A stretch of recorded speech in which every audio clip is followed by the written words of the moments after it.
Bonjour à toutes et à tous, j'espère que vous allez bien. On me reproche souvent de ne pas parler du Maroc, et à juste titre, je ne parle pas du Maroc et je ne veux pas parler du Maroc. Et je voudrais m'en ouvrir à vous, m'en expliquer auprès de vous. La première des raisons, enfin il y en a deux. La première, c'est que j'ai déjà tout dit. Le problème du Maroc, je l'ai analysé de fond en comble et pas la peine de me redire et de vous ennuyer avec ça. La deuxième raison, c'est que c'est très dangereux de dire les vérités sur le Maroc. Soyons très sincères, très honnêtes. Faire de l'analyse comme je l'ai fait avec vous ici sur la France, c'est une chose. Sur le Maroc, c'est une autre conversation. C'est un autre débat et les risques ne sont pas les mêmes. Donc j'ai déjà tout dit au sujet du Maroc, puisque le problème du Maroc, tel que je l'ai analysé, c'est un problème moral. Je dis bien moral, sur les valeurs, les comportements, les mentalités. Ce n'est pas un problème d'infrastructure, de manque de pétrole, de manque d'eau, de manque de je ne sais quoi. C'est un problème moral. Le pays se suicide tous les jours. Il se coupe les veines. Ou si vous voulez une autre image, il prend une goutte de venin tous les jours dans le comportement collectif des gens. Donc c'est un problème en profondeur. Donc quand on a compris le courant de fond qui anime cette société, qui l'emmène vers les hauts fonds dangereux ou qui l'emmène vers l'abîme, on ne va pas perdre son temps à commenter l'écume des vagues. L'écume des vagues étant la vie des partis politiques, les élections, telle ou telle figure publique, donner des bons points à un tel ou cracher sur un tel. Ça ne m'intéresse pas et ce serait une perte de temps, la mienne, la vôtre. Parce que le problème du Maroc n'est pas un problème d'élection, de construction d'une tour en verre ou d'un train ou d'un tramway. C'est pas ça le problème. Le problème est un problème moral dans la tête des gens, dans les mentalités des gens. C'est un problème qui est général. Tout le monde arabe est pareil, hein, du Maroc à l'Algérie, en passant par l'Égypte, par l'Irak. Tout le monde arabe est mort. Je dis bien mort. Dans mon livre, j'ai parlé de momification. Ce sont des sociétés qui ont l'air de tenir debout. Vous voyez des gens qui font des enfants, qui vont marcher, qui sont sur Facebook, qui ont des voitures, qui ont des iPhones, mais la société est nécrosée. Tout semble mauvais. Les valeurs sont mauvaises. Vous avez la corruption systémique, le népotisme systémique, l'ignorance, l'acceptation de l'incompétence, une violence sociale généralisée. Et ça, c'est pas en changeant les institutions. Enfin, tu peux donner, comme disait le roi Hassan II, tu peux mettre la démocratie à l'anglaise au Maroc si tu veux. Ça, elle ne quittera pas le titre, le papier glacé de la Constitution. C'est les gens qu'il faut changer. Les codes, les lois, tout ça, c'est juste du maquillage, hein, comme on dit en arabe marocain, c'est on dit un dicton comme ça, tu peux toujours mettre du rouge à lèvres sur de la morve, ça restera de la morve. Voilà. Donc il faut se nettoyer d'abord. Je parle bien d'hygiène morale mentale. Étant marocain, je n'ai aucun problème, aucun complexe à dire ça. Je l'ai écrit. Mon livre, d'ailleurs, étant assez introuvable au Maroc, ça doit être lié à ça. Mais bon, il y a une librairie à Casablanca qui le propose et je les en remercie vivement. Deuxième sujet, parler du Maroc est très dangereux. Si je disais le dixième, si je disais au sujet du Maroc, le dixième de ce que je dis au sujet de la France, j'aurais certainement des ennuis. Depuis très longtemps. Il faut dire la vérité, le Maroc n'est pas aussi libre que la France. C'est évident. La France est encore, on peut encore dire des choses sans craindre les représailles. Au Maroc, il y a des lignes rouges, ce qu'on appelle les lignes rouges. Les Marocains comprendront. Ça rappelle les films de James Bond, vous savez, ou les films de Mission Impossible avec Tom Cruise. Vous avez, quand vous attaquez une banque ou un coffre-fort, vous avez les lasers comme ça, vous savez, qui sont des alarmes. Vous avez des faisceaux comme ça, laser, parfois invisibles. Eh bien, c'est ça. L'observateur, le commentateur, s'il s'attaque au problème marocain, il doit marcher entre ces lignes rouges pour ne pas être transpercé par un laser. Bon, n'étant pas voltigeur, je préfère ne pas m'engager là-dedans. De toute façon, ça ne sert à rien d'aller en tôle ou d'avoir des problèmes pour un hors-sujet. Il vaut mieux aller en tôle pour une vraie cause. La cause marocaine n'est pas une cause politique, ce n'est pas les institutions, ce n'est pas un tel ou un tel, ou une telle. Parce que maintenant, la femme marocaine aussi participe à la vie politique marocaine. Grand bien lui fasse, elle a raison, je suis pour l'inclusion, je suis un féministe véritable. J'espère juste que les femmes feront mieux que les hommes. Mon père, mon regretté père, disait ça. Il disait que si les femmes marocaines font pire que les hommes marocains, il n'y aura pas de quoi être fier. Et je crains, quand je vois le casting, que les femmes marocaines participent elles aussi, et c'est normal, c'est ça l'égalité, à la destruction, au suicide de ce pays. Bon. Euh, donc moi, je ne vais pas prendre des risques pour une cause elle n'est pas perdue, c'est pour une non-cause. Parler de l'écume des vagues, c'est pas intéressant. Il faut parlez-moi de la révolution morale, du changement des mentalités. Là, c'est un travail d'anthropologue, de sociologue, d'ethnologue, C'est un travail de grands intellectuels, des grandes dames, des grands monsieur. Nous en avons eu, notamment M. Le Manjara qui est mort, et d'autres. C'est ça dont a besoin le Maroc aujourd'hui. Nous avons besoin d'une renaissance au sens européen du terme. 15e siècle, comment on disait ça en italien, Rinascimento, Quattrocento, je ne sais plus. C'est ça, on a besoin de grands esprits, comme des Léonard de Vinci, pour aller chercher dans notre passé glorieux, parce que nous avons eu un passé glorieux quand même, et aller et faire le tri. J'aime bien cette expression, il faut aller à la source et la purifier, et fabriquer quelque chose. Il faut travailler, il faut nous mettre au travail. Ça, c'est pas donné à tout le monde, certainement pas. Et ce travail-là, on ne le fait pas en observant la politique, en commentant les élections, ou qui a fait quoi, ou qui a voté quoi, ou qui a dit quoi. Ça, c'est de la perte de temps. Maintenant, pour ne pas vous laisser sur votre faim, ce que je peux dire sur le Maroc, c'est qu'il y a on peut voir le verre à moitié plein ou à moitié vide.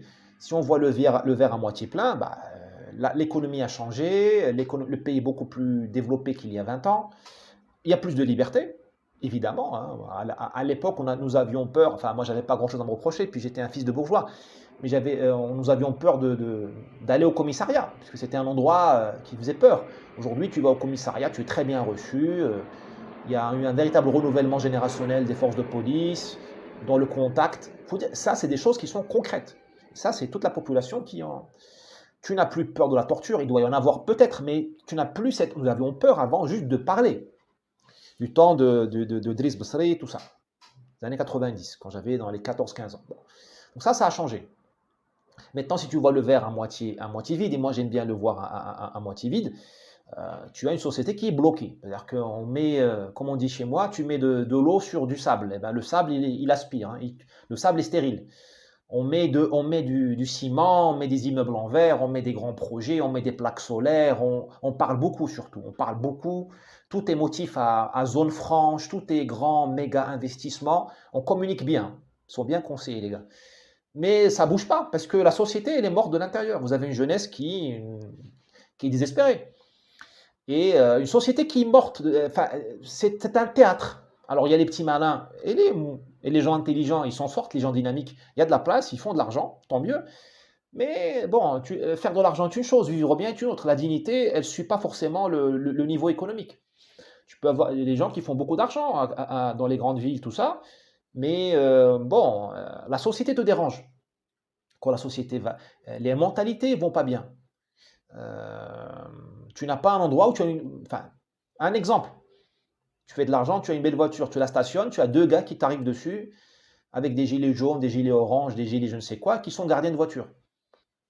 Ils n'ont aucun droit de te taxer 2 dirhams, 3 dirhams, 5 dirhams, mais ils sont là.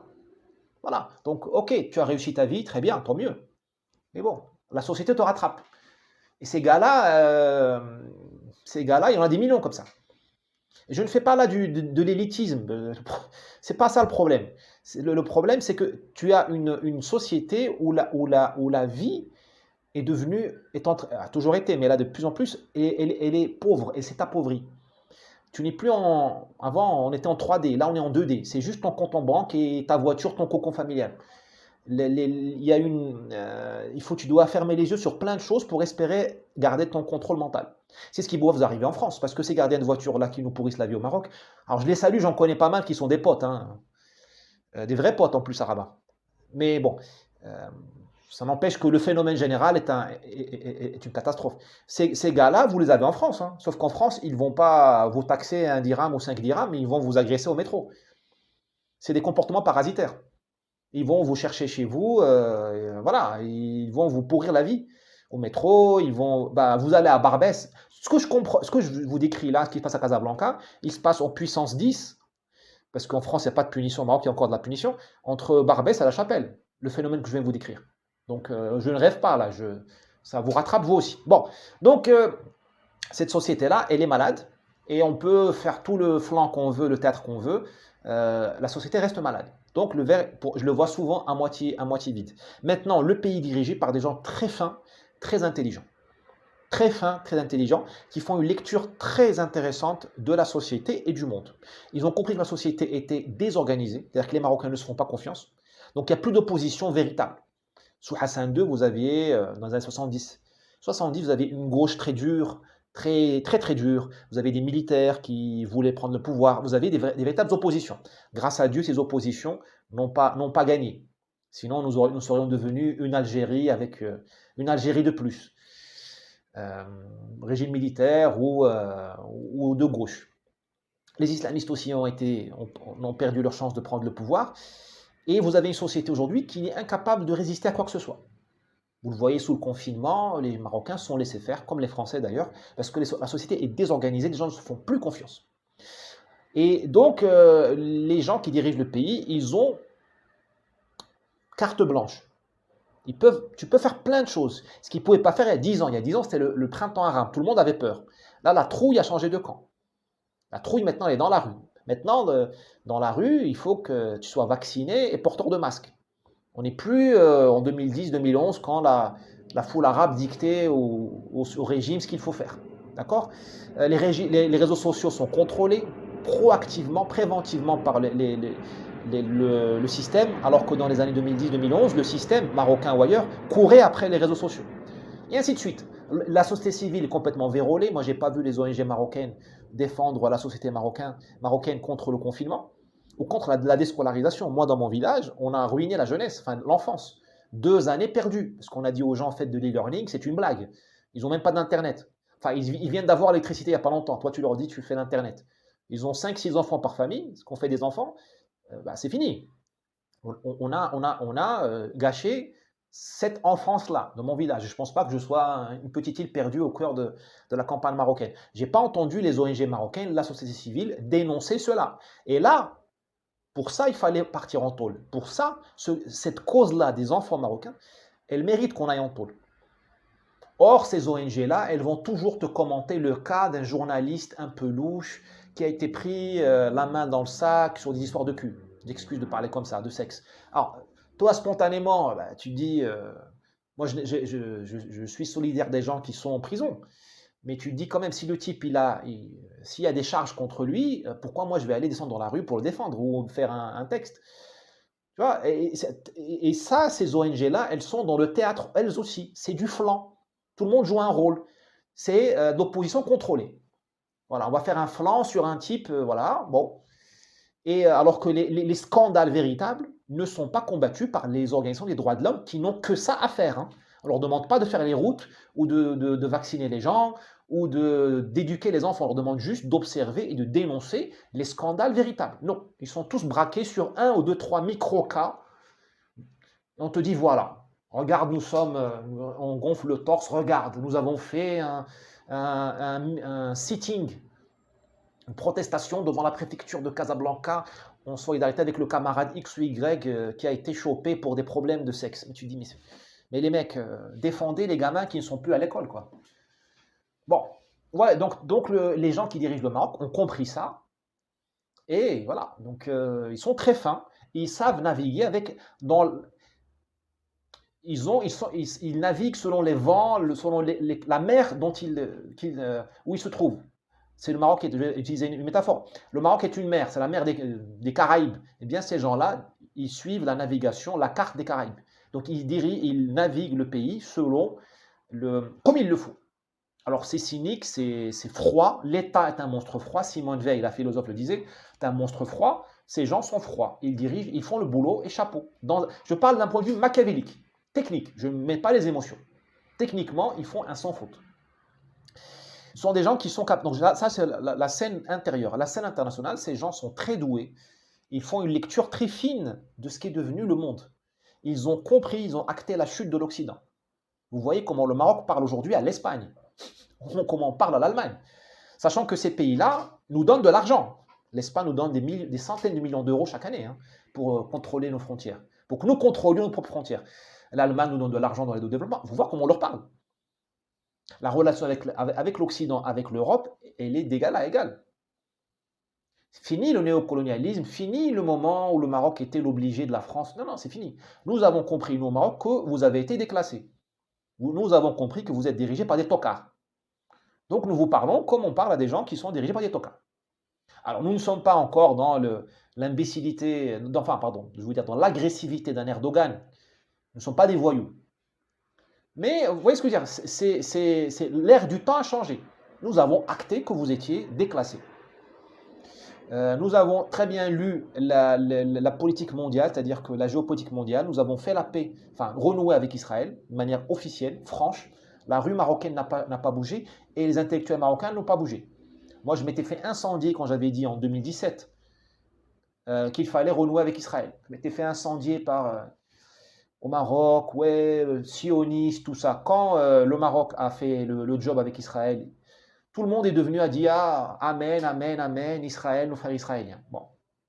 Donc c'est pour ça que moi je ne m'engage pas au Maroc. Je ne vais pas m'engager, prendre des risques pour des gens capables de faire ça, qui n'ont aucune colonne vertébrale.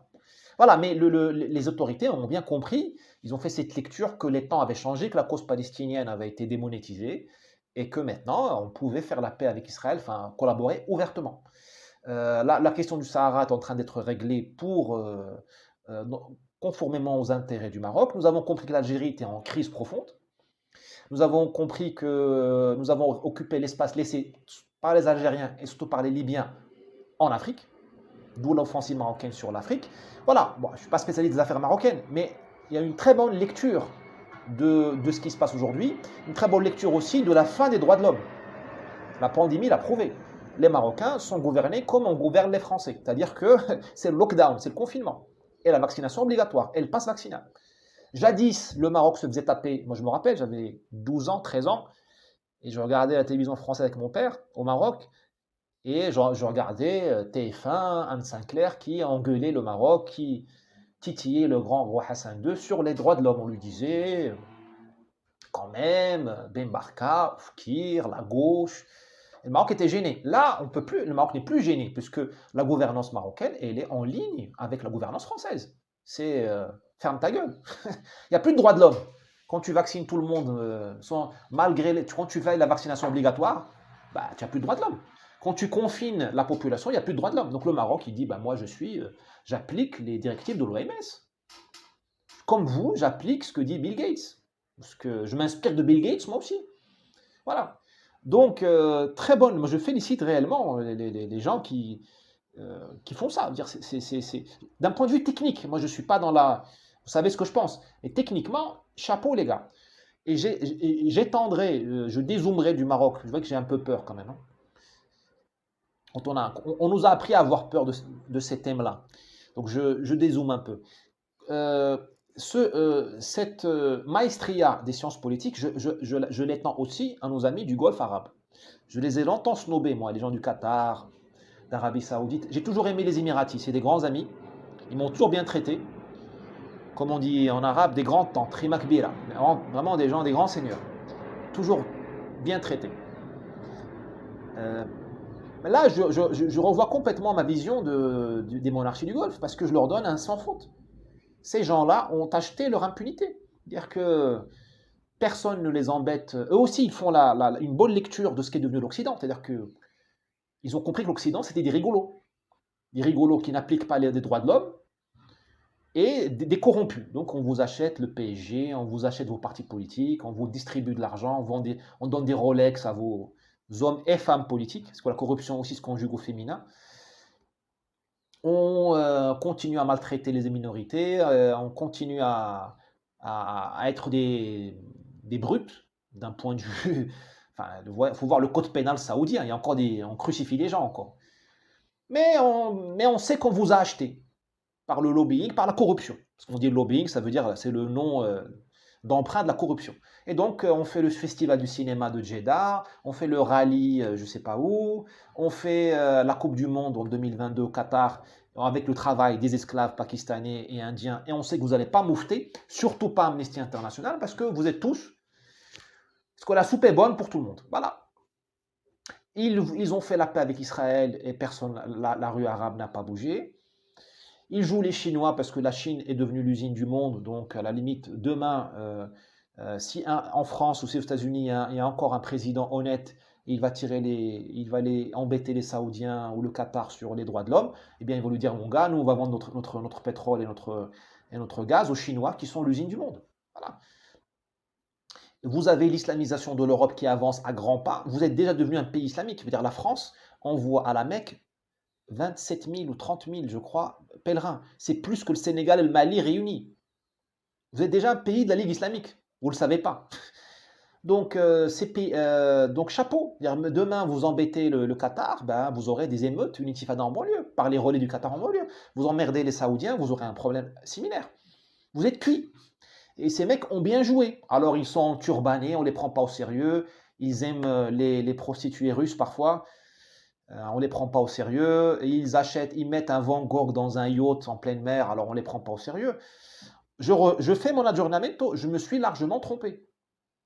Parce que la puissance, c'est ça, c'est pouvoir organiser l'impuissance de son ennemi. Être puissant, c'est pas seulement comme les Américains envahir l'Irak en 2003 et casser le pays.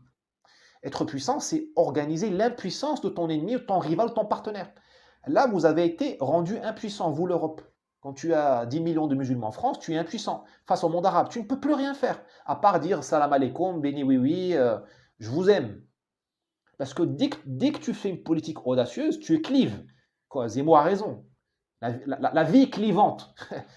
C'est clivant. Tu sais, je vais te dire, va donner un exemple. Entre une pomme pourrie et une pomme saine, tu choisis la pomme saine. Tu es clivant déjà. Le dégoût est clivant. Et grâce au dégoût, nous sommes de l'humanité à 7 milliards de membres. Je crois qu'on est 7 milliards. Grâce au dégoût, l'humanité a survécu. Parce que nous ne mangeons pas les charognes, contrairement aux hyènes et aux chiens. Donc nous avons fait un grand chemin hein, ensemble. Le dégoût est clivant, je suis désolé. Eh bien la vie est clivante, la politique est clivante. Et donc dès que avec 10 millions de musulmans en France, 30 millions en Europe, sous l'influence partiellement de ces pays-là du Golfe, ça y est, tu es foutu, tu ne peux plus rien faire. Dès que tu as une politique qui ne plaît pas à ces pays-là, tu as des représailles chez toi. Et avec les graines de Napoléon et de Bolivar qui sortent des écoles françaises, croyez-moi, c'est pas, il n'y a pas de, je vois pas des gens résister, hein, je vois pas des gens résister à la pression de la rue. Voilà, j'espère avoir été utile, avoir été sincère. À plus tard.